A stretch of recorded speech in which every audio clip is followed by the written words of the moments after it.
மில்ல அவர்களுடைய தாயார் மற்றும் அங்கேயர் கன்னி ஆகியோருடைய தாயார் போராளிகள் மீதான அழுத்தங்கள் அதிகரித்ததான ஒரு நிலைமையை கொண்டு நானும் சிறைக்கு செல்ல வேண்டிய ஒரு நிலை. போராளிகளாக இந்த நாட்டுக்காக தங்களை அர்ப்பணித்து போராடியவர்கள் இந்த சமூகத்துக்காக, இந்த சமூகத்தினுடைய இன்னல்கள் தொடர்ந்து இருக்கின்றது. அரசியல் ரீதியாகவும் சரி, அவர்கள் திக்கற்றவர்களாக தொடர்ந்து இருக்கின்ற ஒரு நிலைமை இருக்கின்றன. நாங்கள் எல்லாராலும் பிளவுபடுத்தப்பட்டு கூறு போடப்பட்டு அது விடுதலை புலிகளை நாங்கள் வென்றுவிட்டோம். ஆனாலும் அவர்களை மீள உருவாக்குவதற்கு பலர் தயாராகி கொண்டிருக்கின்றார்கள். எனவே அவர்களை தடுப்பதற்கு பயங்கரவாத சட்டம் அவசியம். அப்படி பயங்கரவாதமாக இருந்தால் 12,000க்கும் மேற்பட்ட போராளிகள் புனர்வாழ்வளிக்கப்பட்டு இன்று வடகிழக்கே வாழ்ந்து கொண்டிருக்கிறார். அவர்களுக்கு ஆயுதம் ஏந்த மட்டுமல்ல, ஆயுதத்தை செய்யவும் தெரியும். சஹரான் செய்ததை போலையாவது இந்த யுத்தத்துக்கு பிற்பாடு யாராவது ஒருவர் செய்திருக்கிறார். தன்னுடைய 19 வயதிலே யாரோ ஒருவருக்கு விடுதலை கிடைக்க வேண்டும் என்று ஏதோ ஒரு முயற்சியில் ஈடுபட்டு கைதான இருவர், 96ஆம் ஆண்டு கைதான இருவர், 19 வயதில் கைதான இருவர், இன்று 50 வயதை தொட்டு விட்டார்கள். இன்னும் சிறையில் இருக்கிறார். மரக்கிளைகள் வெட்டியதால் தான் கதிர்காமர் இந்த இடத்தை சுட்டவருக்கு இலகுவாக பார்க்கக்கூடியதாக இருந்தது என்ற சந்தேகத்தின் பேரில் இந்த குறிப்பிட்ட நபரை, அவருடைய பேர் முத்தையா சகாதேவன், ஒரு மலையக தமிழர், ஒரு கூலி தொழிலாளி, அவரை கைது செய்து, அவருக்கு கைது செய்யும் பொழுது எதற்காக தன்னை கைது செய்கின்றார்கள் என்று தெரியாது.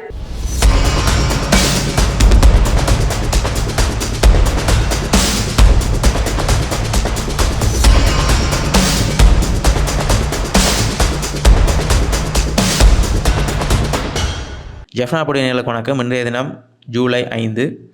அந்த வகையில் முன்னாள் போராளிகள் சம்மந்தப்பட்ட இரு முக்கிய சம்பவங்கள் நடைபெற்றிருக்கு. அதாவது முதலாவது முன்னாள் போராளியும் முதல் கரும்புலி என அழைக்கப்படுகின்ற மில்ல அவர்களுடைய தாயார் மற்றும் அங்கேயர் கன்னி ஆகியோருடைய தாயார் பொன்னாடை போர்த்தி கௌரவிக்கப்பட்டிருக்கிறோம்.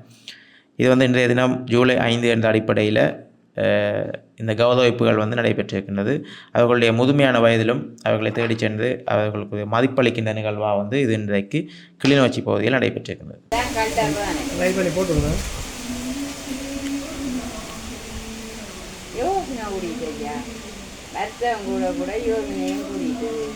அதில் நல்ல பாசமாக இனிமேல் இல்லைன்ற புள்ள வீட்டுக்காரி இந்த தங்கச்சியார் வீட்டுக்காரியார் இந்த கதையை கேட்டு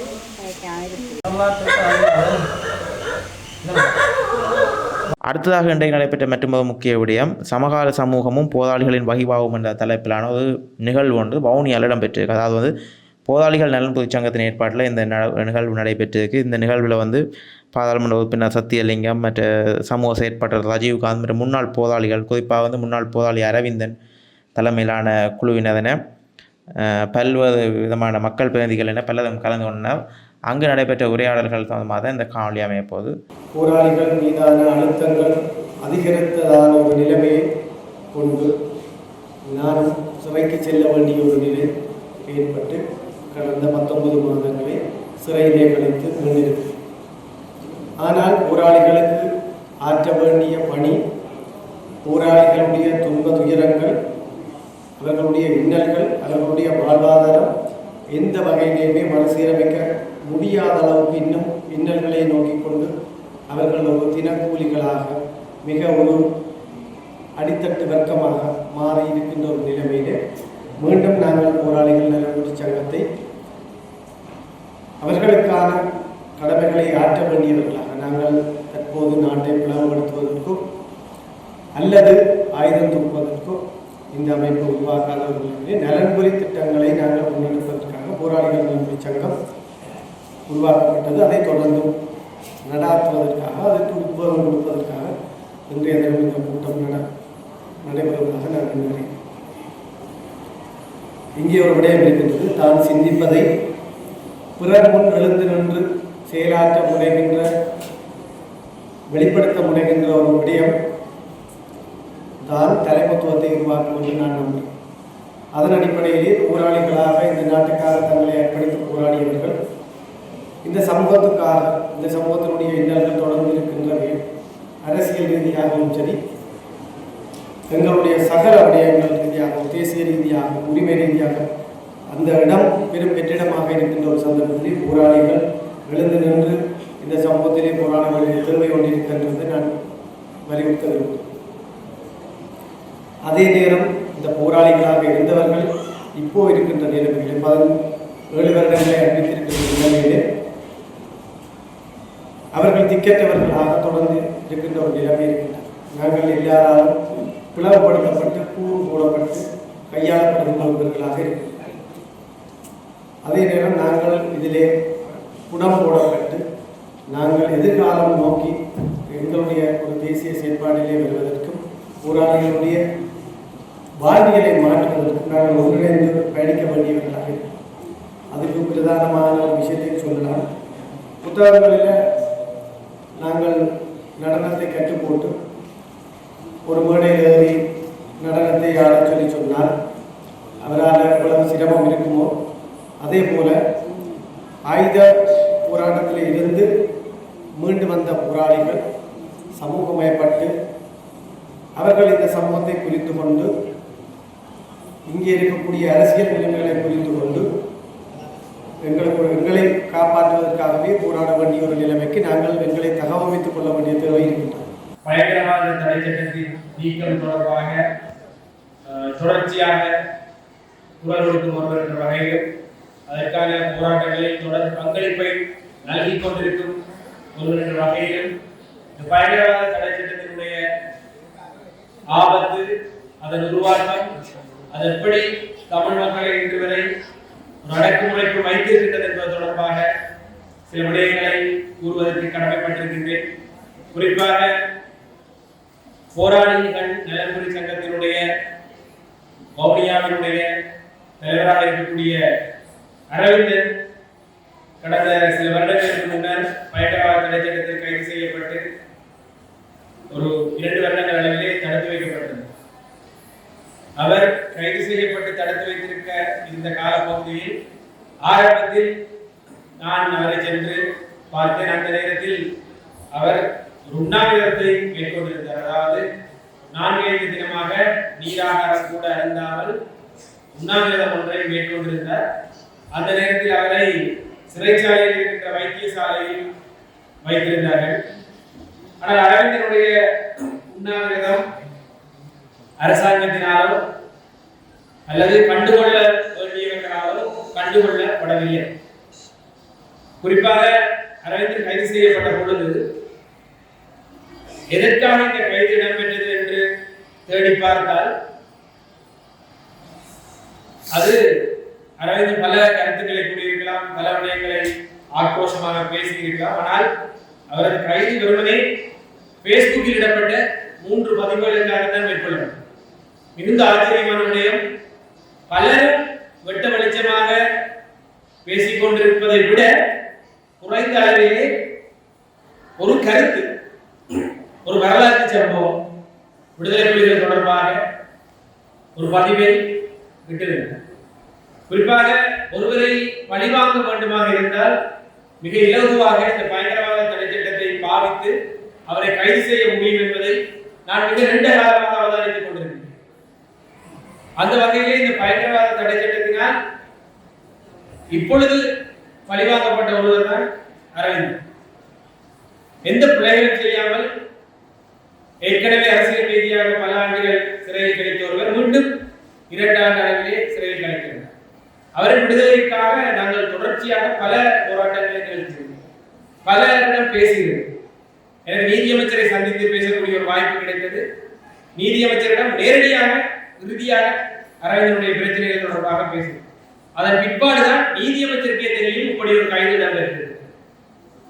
அதன் பிற்பாடு அவர் இன்று வரை அந்த வழக்கிலிருந்து விடுதலையாகவில்லை. வழக்கிற்காக ஒவ்வொரு மாதமும் கொழும்பிற்கு வந்து கொண்டிருக்கிறார். வழக்கு இடம்பெற்றுக் கொண்டிருக்கின்றது. பிணையில் விடுதலையாக இருக்கின்றார். இது உண்மையில் ஒரு ஜனநாயகத்தை, ஒரு கருத்து சுதந்திரத்தை அடக்குகின்ற ஒரு மோசமான செயற்பாடாக இந்த பயங்கரவாத தடை சட்டத்தை நான் தொடர்ச்சியாக அவதானிக்கின்றேன். கடந்த சில வாரங்களுக்கு முன்னர் ஒரு கருத்தாடலிலே சிங்கள சகோதரர்களோடு பேசிக் கொண்டிருந்த பொழுது ராஜபக்ச தரப்பினுடைய ஒரு ஆதரவாளர்.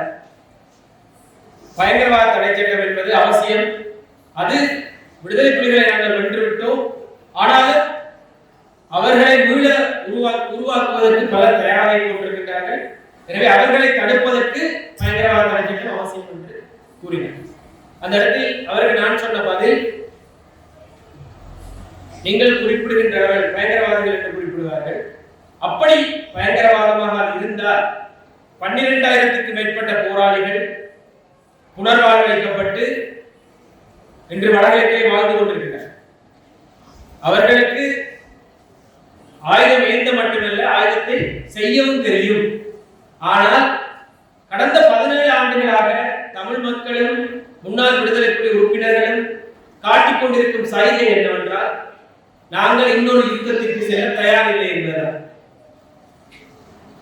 யுத்தம் அல்லது போர் அல்லது ஒரு ஆயுதத்தை ஏந்துவதை ஒரு அரசாலோ அல்லது சட்டங்களாலோ தடுத்து வைக்க முடியாது. உண்மையாக இவர்கள் குறிப்பிடுவது போல் பயங்கரவாதமாக இருந்தால் சஹரான் செய்ததை போலையாவது இந்த யுத்தத்துக்கு பிற்பாடு யாராவது ஒருவர் செய்திருக்கிறார். ஆனால் இது ஒரு அரசியல் போராட்டம் என்ற காரணத்தால், இதன் பின்னால் ஒரு அடக்குமுறைக்கு எதிரான போராட்டம் என்பதால், இது விடுதலை நோக்கிய போராட்டம் என்பதால், அது நிறுத்தப்பட்ட இடத்திலிருந்து அது அரசியல் போராட்டமாக மாற்றமடைகிறது. அதனுடைய வரலாற்றை பேசுவதாலோ நடந்த விடயங்களை பேசுவதாலோ அல்லது உயிர் நீத்தவர்களுக்கு அஞ்சலி செலுத்துவதாலோ அல்லது அவர்களை கொண்டாடுவதாலோ நாங்கள் ஒருபொழுதும் பயங்கரவாத முத்திரை குத்தப்பட்டு கைது செய்கின்ற நிலைமைக்கு தள்ளப்படக்கூடாது என்ற காரணத்தால் நாங்கள் இந்த கொடிய பயங்கரவாத தடை சட்டத்தை தொடர்ச்சியாக இருக்கின்றோம். அனுரவினுடைய அரசு ஆட்சிக்கு வருவதற்கு முன்னர் தங்களுடைய கொள்கை பிரகடனத்தில் 129வது பக்கத்திலே திட்ட தெளிவாக ரீபீல் பிடிஏ, அதாவது பயங்கரவாத தடை சட்டம் நீக்கப்படும், இட் won't be replaced, அதற்கு பதிலான எந்த ஒரு சட்டங்களும் உருவாக்கப்படாது என்கின்ற ஒரு உறுதிமொழியோடு இந்த அரசை அவர்கள் ஆரம்பித்திருந்தார்கள். எழுத்து மூலமான உறுதிமொழி. இந்த உறுதிமொழிக்கு தான் மக்கள் ஆணை வழங்கப்பட்டது. ஆனால் அந்த மக்கள் ஆணையை அவர்கள் பின்பற்றவில்லை. அதேபோல் அரசியல் கைதிகள் அனைவரும் விடுதலை செய்யப்படுவார்கள் என்ற உறுதிமொழியும் அதே கொள்கை பிரகடனத்திலே கூறியிருந்தார். இன்று வரை அரசியல் கைதிகளும் விடுதலையாகவில்லை. 2022ஆம் ஆண்டு குரலற்றோர் குரல் அமைப்பிலிருந்து மொத்த அரசியல் கைதிகளுடைய பட்டியலை நான் பெற்ற பொழுது 48 பேர் அரசியல் கைதிகளாக இருந்தார்கள். அரசியல் கைதிகளுடைய கதை கேட்கும் பொழுது இதயத்திலே ரத்தம் வழி. இந்த காரணங்களால் தான் ஏதோ ஒரு வகையிலே இந்த அரசியலில் நம்ம பங்களிக்க வேண்டும் என்கின்ற அந்த உந்துதல் எங்களுக்கு ஏற்படுகிறது. இந்த தமிழ் சமூகத்திற்காக சிலர் செய்த தியாகங்களை நாங்கள் பார்க்கும் பொழுது அந்த தியாகங்களுக்கு ஈடு இணையே கிடையாது. இன்று அரசியல் பேசுகின்றவர்கள், சமூகத்துக்கு போராடுகிறோம் என்ற பெயரில் இருக்கின்றவர்கள் அல்லது ஏதோ ஒன்று செய்ய வேண்டும் என்று துடிப்பவர்கள் எல்லாரும் தங்களுடைய குடும்பம், பிள்ளை குட்டி, தங்களுடைய வாழ்க்கை என்பதற்கு முன்னுரிமை கொடுத்துவிட்டு இருக்கின்ற மிகுந்த நேரத்திலே இந்த பணிகளை ஆற்றுகின்றார்கள். அதனை நான் தவறு கூறவில்லை. ஆனால் தங்களுடைய 19 வயதிலே யாரோ ஒருவருக்கு விடுதலை கிடைக்க வேண்டும் என்று ஏதோ ஒரு முயற்சியில் ஈடுபட்டு கைதான இருவர், 96ஆம் ஆண்டு கைதான இருவர், 19 வயதில் கைதான இருவர், இன்று 50 வயதை தொட்டு விட்டார்கள், இன்னும் சிறையில் இருக்கிறார்கள். நினைத்து பாருங்கள், இது மரணத்தை விட கொடுங்க. மரணம் கூட உங்களுக்கு ஒரு நிமிட வழியோடு முடிந்து விடும். ஆனால் 30 வருட சிறை வாழ்க்கை என்பது எங்களால் நினைத்து கூட பார்க்க முடியாது. 30 வருடத்தில் அவர்கள் இரவு நேரத்தில் வானம் எப்படி இருக்கும் என்று பார்க்க முடியாத நிலையில் வாழ்ந்து இந்த சிறை அனுபவங்களை என்னிடம் பலர் பகிர்ந்திருக்கிறார். சிறையில் இருந்து வந்த பொழுது அரவிந்தன் என்னுடைய வீட்டில் தான் தங்கியிருந்தார். அதேபோல் 16 ஆண்டுகள் சிறையில் இருந்து வந்த சதீஷ் அவர்கள் என்னுடைய வீட்டில் தான் 2 வாரங்கள் தங்கியிருந்தார். இன்னும் சிறையில் இருப்பவர்கள் தொடர்ச்சியாக என்னோடு உரையாடி கொண்டிருக்கிறார்கள். அவர்களுடைய வாழ்க்கை மிகவும் கடினமானது. அதில் சிலர் என்ன காரணத்திற்காக சிறையில் இருக்கின்றார்கள் என்றே தெரியாமல் சிறையில் வாழ்ந்து கொண்டிருக்கிறார்கள். இப்படி இந்த அரசியல் கைதிகள் தொடர்பாக நாங்கள் பேசிக் கொண்டிருந்த பொழுது இந்த அரசியல் கைதிகள் 15க்கும் மேற்பட்டவர்கள் சிறையிலே மரணம் அடைந்திருக்கிறார்கள். அதில் குறிப்பாக உங்களுக்கு தெரியும், லக்ஷ்மண் கதிர்காமர் உடைய கொலை வழக்கிலே ஒருவர் கைதாகிறார். செல்லையா மணிகண்டன், அவருடைய பேர் எனக்கு ஞாபகம் இல்லை. ஒருவர் கைதாகின்றார். அவர் ஒரு கூலி தொழிலாளி. அவர் ஒரு பணக்காரனுடைய வீட்டிலே இருக்கின்ற மரக்கிளைகளை வெட்ட வேண்டும் என்று அந்த வீட்டுக்காரரால் தான் பணிக்கப்படுகிறார். பின்னர் அவர் வந்து அந்த மரக்கிளைகளை வெட்டிவிட்டு ஒரு 200 ரூபாய் காசை வாங்கி கொண்டு தன்னுடைய வீட்டுக்கு சென்று விட்டார். மிகவும் வலிமையான அது வெட்டப்பட்டு சில நாட்களுக்கு பின்னர் கதிர்காமர் கொலை செய்யப்படுகிறார். எனவே இந்த மரக்கிளைகள் வெட்டியதால் தான் கதிர்காமர் இந்த இடத்தை சுட்டவருக்கு இலகுவாக பார்க்கக்கூடியதாக இருந்தது என்ற சந்தேகத்தின் பேரில் இந்த குறிப்பிட்ட நபரை, அவருடைய பேர் முத்தையா சகாதேவன், முத்தையா சகாதேவன் ஒரு மலையக தமிழர், ஒரு கூலி தொழிலாளி, அவரை கைது செய்து, அவருக்கு கைது செய்யும் பொழுது எதற்காக தன்னை கைது செய்கிறார்கள் என்று தெரியாது. 15 வருடங்கள் சிறையில் வைத்திருந்து 15வது வருடம் அவர் சிறையிலேயே மரணமானார். இது இந்த பயங்கரவாத தடை சட்டத்தை பாவித்து செய்த கொடுமைகளில் பல்லாயிரம் கொடுமைகளில் ஒன்று. இப்படி பல தங்களுக்காக வாதாட முடியாத சூழ்நிலையில் தங்களுடைய நியாயத்தை தங்களுடைய வழக்கறிஞர்களை வைத்துக் கூட பேச முடியாத சூழ்நிலையில் தான் இந்த பயங்கரவாத தடை சட்டம் உருவாக்குகிறது. பயங்கரவாத தடை சட்டம் என்பதை மிக இலகுவாக நீங்கள் புரிந்து கொள்ள வேண்டுமாக இருந்தால், நான் இந்த நாட்டின் ஜனாதிபதியானால் எனக்கு முன்னால் இருக்கின்ற இந்த அண்ணாவை பிடிக்காமல் விட்டால் நான் ஒரு கையெழுத்து வைப்பதன் ஊடாக அவரை வருடக்கணக்கிலே தடுத்து வைக்க முடியும். நீதித்துறை இதற்கு தேவையில்லை. நீதித்துறையின் தலையீடும் அவசியம் இல்லை. எனவே பலர் குறிப்பிட்டார்கள், திடீரென்று வானத்தில் இருந்து வந்த ஒரு இரட்சகர் போல் அனுர் அவர்களை பாவித்து, அனுர் மிகவும் நல்லவர், அவர் யாருக்கும் கெடுதல் செய்ய மாட்டார், அவர் ஒரு இறை தூதர் என்பது போல அனுருக்கு புதிதாக ஆதரவளிக்க தொடங்கிய எங்களுடைய தமிழ் நண்பர்கள் பலர் எங்களோடு சண்டையிட்டுக் கொண்டிருந்தார்கள். இன்று வரை சண்டையிடுகிறார்கள். ஆனால் அவர்களுக்கு புரியவில்லை, பயங்கரவாத தடை சட்டத்தை யாராலும் சரியாக பயன்படுத்த முடியாது. அனுர் அரசாங்கம் வந்தவுடன் நிரோஷன் மற்றும் சுரேன் என்கின்ற 2 தமிழ் அரசியல் கைதிகள் ஏற்கனவே 15 வருடம் சிறையில் இருந்தவர்களை மீண்டும் கைது செய்து அடைத்தார்கள். அதுவும் ஒரு தவறான புரிதலால் அடைத்தார்கள். அவர்கள் 90 நாட்கள் இருந்து ஐயோ உங்களை தெரியாமல் அடைத்து விட்டோம் என்று விடுதலை செய்தார். பின்னர் ருஸ்தி என்கின்ற நபர் பலஸ்தீனுடைய ஸ்டிக்கரை ஒட்டியதற்காக கைது செய்யப்பட்டு தடுத்து வைக்கப்பட்டு 90 நாட்களுக்கு பின்னர் விடுதலை. இதைவிட கொடூரமாக சொஹைல் என்கின்ற நபர் வீதியால் நடந்து செல்லும் பொழுது ஒரு கட்டணத்தை இப்படி பார்த்த காரணத்திற்காக அவரை கைது செய்து 9 மாதங்கள் தடுத்து வைத்து அதன் பிற்பாடு அவரை விடுதலை செய்தார். இந்த சொஹைலினுடைய விடுதலையிலே ஒரு போராட்டம் இடம்பெற்றது. அடிப்படை மனித உரிமை வழக்கு தாக்கல் செய்யப்பட்டது. இந்த அடிப்படை மனித உரிமை வழக்கிலே அடிப்படை மனித உரிமை மீறப்பட்டதாக நீதிமன்றம் தீர்ப்பளித்து சொஹைலுக்கு 20 லட்சம் ரூபாய் நட்டஈடு வழங்க வேண்டும் என்று அனுர அரசுக்கு எதிராக, அந்த போலீஸுக்கு எதிராக நீதிமன்றம் தீர்ப்பளித்து 20 லட்சம் அவருக்கு நீதிமன்றத்தை வழங்கியது. எனவே இந்த அரசு பயங்கரவாத தடை சட்டத்தை பிழையாக பாவித்து நீதிமன்றத்தால் தண்டனை பெற்ற ஒரு அரசு. ஆனால் இன்று ஒரு மாற்றம் ஏற்பட்டிருக்கிறது. நீங்கள் அடிப்படை மனித உரிமை மீறல் வழக்கை தாக்கல் செய்து ஒரு நட்டஈடை பெறக்கூடிய சூழ்நிலை இருக்கிறது. ஆனால் 2008ஆம் ஆண்டு காலப்பகுதியிலே கொழும்பிலே இருந்த பிரபாகரன் என்கின்ற பெயர் இருக்கின்ற ஒரு நபர், கொழும்பு பிரபாகரன் என்று அவரை அழைப்பார்கள். நீங்கள் கூகுளில் செய்து பார்த்தீர்கள், ஆனால் கொழும்பு பிரபாகரன் கேஸ் என்று தேடி பார்த்தால் ஒரு கலவரம். இந்த கொழும்பு பிரபாகரன் என்கின்ற நபரை ஏதோ ஒரு சந்தேகத்தின் பேரிலே அல்லது அவரது பேர் அப்படி இருப்பதாக கைது செய்து பயங்கரவாத தடை சட்டத்தில் 2 வருடங்கள் அடைத்து வைத்து பின்னர் அவர் குற்றமற்றவர், அவருக்கு ஒரு ஆதாரங்கள் இல்லை என்று அதை விடுதலை செய்கிறார். இதனால் ஆத்திரமடைந்த அந்த நபர் அரசுக்கு எதிராக வழக்கு தாக்கல் செய்கிறார். அடிப்படை மனித உரிமை மீறல் வழக்கு தாக்கல் செய்கிறார். வழக்கு தாக்கல் செய்த அடுத்த நாள் வெள்ளவத்தையிலே வெள்ளை வேனில் ஆயுதமேந்திய நபர்களால் அவர் கடத்தப்படுகிறார். அவரது பிள்ளை, அவரது மனைவிக்கு முன்னால் இந்த கடத்தல் அன்று கடத்தப்பட்டவர் இன்று வரை என்கிறது. எனவே அதன் பிற்பாடு பயங்கரவாத தடை சட்டத்திலே கைது செய்யப்பட்ட தமிழர்கள் அடிப்படை மனித உரிமை மீறல் வழக்கை தொடுப்பதற்கு பயன்படுகிறார்கள். உயிர் பிழைத்தால் போதும். ஏனென்றால் அவர்கள் சிறையில் வாடி அந்த துன்பத்தை அனுபவித்து வெளியில் வரும் பொழுது அதற்கு எதிராக போராடும் நிலையை இழந்துதான் பலர் வெளியே வருகிறார்கள். எனவே இந்த கடந்த கால வரலாறுகளை நாம் மறந்து விடக்கூடாது. ஏன் பயங்கரவாத தடை சட்டம் வேண்டாம் என்று தொடர்ச்சியாக நாம் குரல் கொடுக்க வேண்டும் என்றால், பயங்கரவாத தடை சட்டத்திலே கைது செய்யப்படுகின்ற ஒருவர் சற்றும் எதிர்பார்த்திருக்க மாட்டார், நான் அந்த சட்டத்திலே கைதாகும். உங்களை யாரும் எந்த சந்தர்ப்பத்திலும் மாட்டிவிடலாம். நாளை உங்களுக்கு அழைப்படுத்த ஒருவர் அழைப்பு எடுத்துவிட்டு அடுத்த நொடியில் சென்று ஏதாவது ஒரு மோசமான நிலையை செய்தாராக இருந்தால் உங்களை கைது செய்து வர கணக்கில் பயங்கரவாத தடுத்து வைக்க முடியும். நீங்கள் அந்த அழைப்பு எனக்கு வேறு நோக்கத்துக்காகத்தான் வந்தது என்று நீதிமன்றத்தில் வைத்து ஒரு வழக்கறிஞரை வைத்து வாதாட முடியாத நிலைதான் இந்த பயங்கரவாத தடுத்து இருக்கு.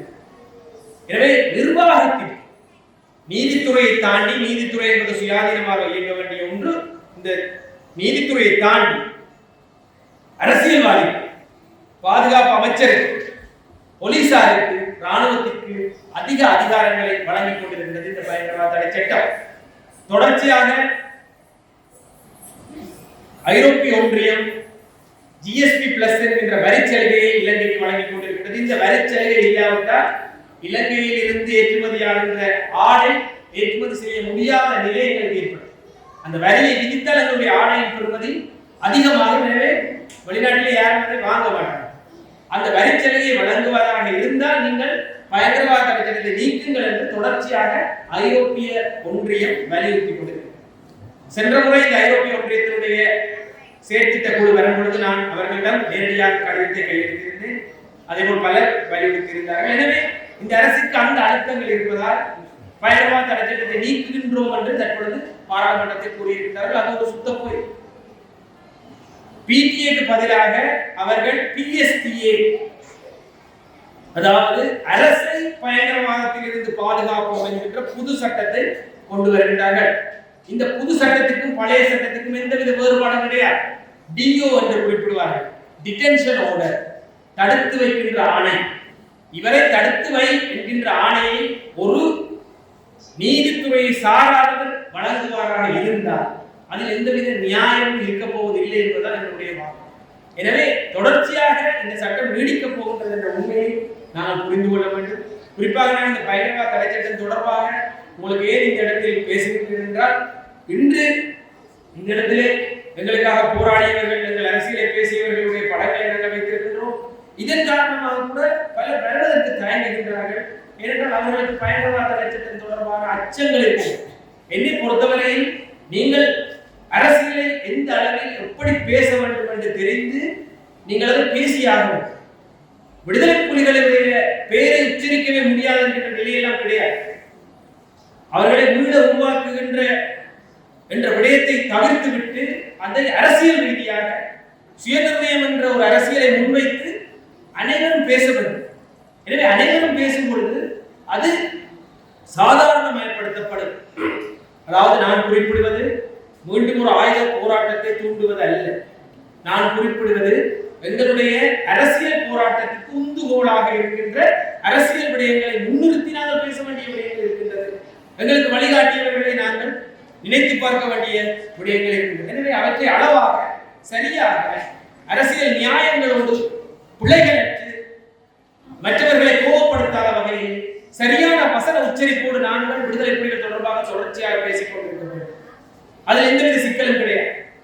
அதேபோல் விமர்சிப்பவர்கள் விமர்சிக்கட்டும், அவர்களுக்கு இருக்கின்ற உரிமை போல் அந்த விமர்சனத்தை தடுப்பதற்கான உரிமையும் தமிழ் மக்களுக்கு இருக்கின்றது. ஒவ்வொரு குடும்பத்திலும் ஒரு விடுதலை புலி உறுப்பினர் இருக்கின்றார். ஒவ்வொரு வீட்டிலும் ஒவ்வொரு படங்கள் இருக்கு.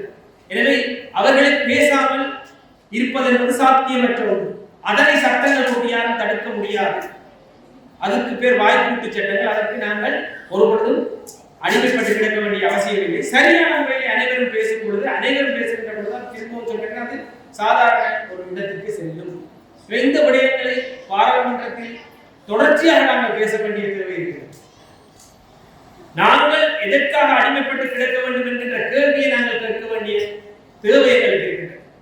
அதே போல அரசியலை அரசியலாக விடுதலை புலிகளுக்கு முற்பட்ட காலத்தில் இருந்தும் விடுதலை புலிகளுக்கு பிற்பட்ட காலத்தில் இருந்தும் எங்களுக்கு ஒரு அரசியல் இருக்கின்றது. தமிழ் மக்களுக்கான அடக்குமுறைக்கு இன்று வரை விடுதி கிடைக்கவில்லை. லட்சக்கணக்கான தமிழ் மக்கள் காணாமல் ஆக்கப்பட்டிருக்கிறார். இந்த காணாமல் ஆக்கப்பட்டவர்களுக்கு நீதி வழங்க வேண்டும் என்பது எங்களுடைய கோரிக்கை. அனுர் அவர்கள் யாழ்ப்பாணத்திற்கு சென்று கூறுகின்றார், உங்களுடைய காணாமலாக்கப்பட்ட பிள்ளைகளுக்கு என்ன நடந்தது என்பதை நான் கூறுகின்றேன், ஆனால் அவர் காணாமலாக்கியவருக்கோ அல்லது அவர்களுக்கோ தண்டனை வழங்க முடியாது என்று நேரடியாக குறிப்பிடுகின்றார். சரி, இது ஒரு புறம் இருக்கு. மறுமுனையிலே பிள்ளையார் கைது செய்யப்படுகின்றார். கடந்த 2 வருடத்துக்கு முன்னர், ஒரு 2 வருடமாக ரவீந்திரநாத் என்கின்ற மட்டக்களப்பு பல்கலைக்கழகத்திலே இருந்த விசி கூடாது அவரை கடத்தினார் என்ற சந்தேகத்தின் பேரில் பிள்ளையான் கைது செய்யப்படுகின்றார். பிள்ளையானுக்கு எதிரான புதிய ஆதாரங்களை கண்டுபிடிக்க முடியவில்லை. ஆனால் பிள்ளையான் கடத்தினார் என்பதற்கான சந்தேகங்கள் இருப்பதால் அனுர் அவர்கள் டிடென்ஷன் ஆர்டரில் கையெழுத்து வைத்து பிள்ளையான தடுத்து வைக்கும். பிள்ளையான் கடத்தினார்கள். Right, fine. என்ற பிள்ளையான் என்னென்ன செய்தார்கள் எங்களுக்கு அபிமானத்தில் இருந்தவர்களுக்கு தெரியும். அதில் அவரை தடுத்து வைக்கிறார்கள். எங்களுக்கு சிக்கல் இல்லை என்றால் பிள்ளையான் அவ்வளவு காலமும் பயங்கரவாத தடை சட்டம் வேண்டும் என்று தொடர்ச்சியாக கைது வைத்துக் கொண்டிருந்த ஒரு பாராளுமன்றத்தில் டேஸ்ட் யுவர் ஓன் மெடிசன், நீங்க சந்தோஷமாக அனுபவிப்பீங்க கைது வைத்து நமக்கு இருக்கு. ஆனால் இது முக்கியமாக கவனிக்கப்பட வேண்டிய ஒரு விடயம். இத்தனை கடத்தல்கள் வசந்த கருணாகர கொழும்பிலே நடந்த 11 மாணவர்களுடைய கடத்தலுக்கு பொறுப்பானவர். எத்தனையோ ராணுவத்தினர், எத்தனையோ அமைச்சர்கள், கோட்டபாய ராஜபக்சேவுக்கு சம்பந்தப்பட்ட இந்த கடத்தலில் அனுர அரசால் அனுபவினார். குறிப்பாக நீதித்துறைக்கு செல்லப்படுகிறார். அனுபவினால் ஒற்றை ஒருவருக்கு தான் கையெழுத்து வைக்க முடிந்திருக்கிறது, அது பிள்ளை. இதிலிருந்து ஒரு நீதியை நீங்கள் கற்றுக்கொள்ள வேண்டும். நீங்கள் தமிழராக இருந்து அவர்களோடு சேர்ந்து, சிங்களவர்களோடு சேர்ந்து தமிழருக்கு எதிராக நின்றால் ஒரு நாள் அவர்களால் நீங்கள் இந்த நிலைக்கு தான் தள்ளப்படுவீர்கள். அவ்வளவு பிள்ளையான கிடைத்த நீதியாக பிள்ளையான் செய்ததை விட கொடூரமான குற்றங்களை செய்த எந்த சிங்களவரும் தண்டிக்கப்படவில்லை. அவர்களுக்கு பேட்சுக்கு மேல பேட்ச் வழங்கி பாராட்டு விழா நடத்தி கொண்டிருக்கிறார். ஆனா பிள்ளையான் நடத்தியதற்கு தண்டனை வழங்கியிருக்கிறாங்க. அதிலையும் உங்களுக்கு ஒரு தமிழர் தான் தேவைப்படுது. அப்ப தமிழர்கள் எங்க நிற்க வேண்டும் என்பது பிள்ளையானுடைய நீதி கதையை வச்சு நாங்கள் எதிர்கால சந்ததியினருக்கு சொல்லல. நீங்கள் போய் எவ்வளவு புத்தி முடிச்சாலும் உங்களுக்கு ஒரு நல்லவர் என்ற போர்வையில் வரக்கூடிய சிங்களவர் கூட தங்களுடைய சிங்கள ராணுவத்திற்கு தண்டனை வழங்கவோ அவர்களை பயங்கரவாத தடுத்தத்தில் கைது செய்யவோ தயாராக. இன்று எங்களுடைய சமூகத்திலே நாங்கள் எங்களில் பெரும்பாலானவர்கள் எங்களுக்கு முன்னால் இருக்கின்ற ஆபத்துக்களை புரிந்து கொள்ளாமல் ஒரு கனம் உலகத்தில் வாழ்வதாக, பயணிப்பதாக சில வேளைகளிலே தோன்றுகின்றது. எங்களுடைய மாவட்டத்தை பொறுத்தவரையிலே அல்லது வன்னி மாவட்டங்களை பொறுத்தவரையிலே வடக்கு கிழக்கிலே மிகவும் ஒரு முக்கியமான காலகட்டத்திலே நாங்கள் பயணித்துக் கொண்டிருக்கிறோம். உங்களுக்கு தெரியும், இந்த வன்னி மாவட்டங்கள், குறிப்பாக வன்னி மாவட்டங்கள் நில ரீதியாக ஆக்கிரமிக்கப்பட்டு எங்களுடைய இனப்பரம்பல் மாற்றப்பட்டு எங்களுடைய காணிகள் அபகரிக்கப்பட்டு தங்களுடைய சொந்த காலிலே உழைத்து எழுந்து நிற்பதற்கான சந்தர்ப்பங்கள் தொடர் பேச்சியாக பறிக்கப்பட்டுக் கொண்டிருக்கின்றது. இந்த சாதாரணமாக எங்களுடைய சமூகத்திலே எந்த விடயங்கள் நடந்து கொண்டிருக்கும் போது இந்த சமூகத்தின் ஒரு பகுதியாக இருக்கின்ற போராளிகள், அவர்களது குடும்பங்கள், அவர்கள் இந்த போராட்டத்திலே தங்களை அர்ப்பணித்து இந்த சமூகத்தில் ஒன்றிணைந்து செயற்படக்கூடிய ஒரு சூழல் உருவாக்கப்படாமல் இருக்கும் போது அவர்கள் சாதாரண மக்கள் அனுபவிக்கின்ற கஷ்டங்களை போல் பல மடங்கு கஷ்டங்களை அனுபவிப்பதை நாங்கள் கண்கூடாக காணக்கூடியதாக இருக்கின்றது. அந்த வகையிலே தான் இந்த போராளிகள் நலன்புரி சங்கம் போராளிகளுடைய அடிப்படை பிரச்சனைகளை குறைந்தபட்சம் தீர்ப்பதற்கான இந்த முயற்சி வரவேற்கப்பட வேண்டியது.